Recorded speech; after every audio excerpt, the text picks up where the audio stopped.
That's ironic because whenever I chill out, I usually listen to hip hop array. I love that flute in the beginning, that little sample. What is that from? Is that an actual sample or is that original? That's like some African thing. K sampled that. You can hear that all over the place. Like some commercials use that. Woo. Mm-hmm. So that's more of a question for KG, where the actual record comes from. Even with hip hop, how it was born or whatever, you know. I think back in the days, even before even you say the 70s, when 30s, 40s, 50s, and people were on farms and they had instruments, that's all they had. Yeah. You know what I'm saying? Whether you were rednecks playing banjos or slaves playing those instruments, I think those were some of your better musicians, even before the 70s guys, you know? And I think it got to a point where, you know, that music education just...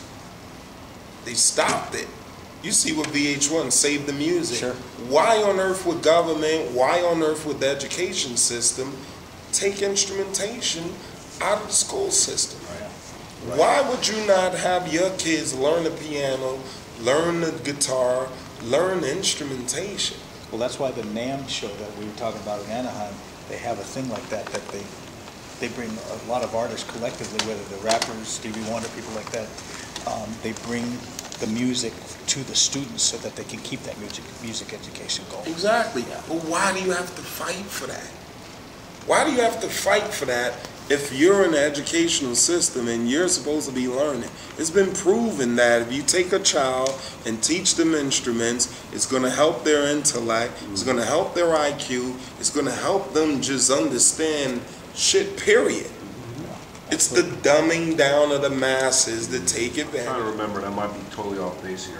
Ray and I are big wrestling fans. Didn't you guys do something with WWE once? Yes, we did. I remember that. Vince McMahon's son, right? Yeah. Sean. Here comes Shane. the pain. Shane. Here comes the pain, right? Yeah. Yep. We did that record with WWE or whatever it was. I remember that. Yeah. That was I fun. did. I thought I remembered. And I grew up, I was a big fan of wrestling growing up. Did you guys meet those guys? Did you perform live? Or? Yeah. Please, cool. I remember, see, I grew up on Andre the Giant, Bruno Sammartino, Bob Backlund.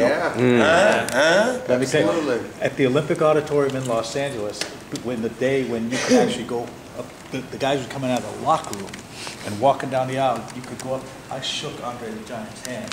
And his whole hand went around me. But the funny part about it was when he shook my hand, he went like this and just like this. And I said, oh my God, Andre the Giant is gay. No, you know why? Because he didn't want to hurt you. No. You know why? Because his hands were hurt. I remember being in London. True, actually. I remember being in London and they had that WWF or whatever the tour was. They were in London. I remember Iron Sheik. We were all in the lobby.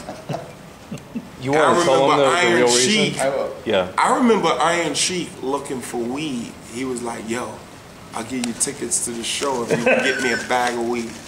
That's funny. And then I remember all of those guys walking into the lobby, limping, all fucked up. So when you got that handshake from Andre the Giant, it was so soft because his shit was probably all broken up. And hurt.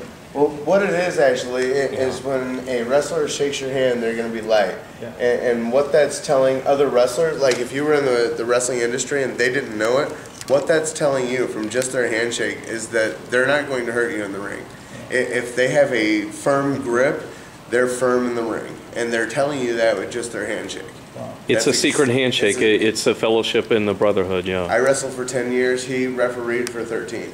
And it's ironic that the keynote speaker yesterday and tomorrow, Ted DiBiase, the $1 Million Man, is here at this convention. Oh, word? Yeah. Okay. We got pictures. That's amazing. These two jabronis over here, they put on their Lucha Libre mask and got DiBiase got him in a head, put him in a headlock. It was awesome, man. That was awesome. But you've been telling stories all night. Let me tell you a story. One of the coolest things I've seen at a wrestling show was a show I was doing in the middle of Illinois, and I was doing it with the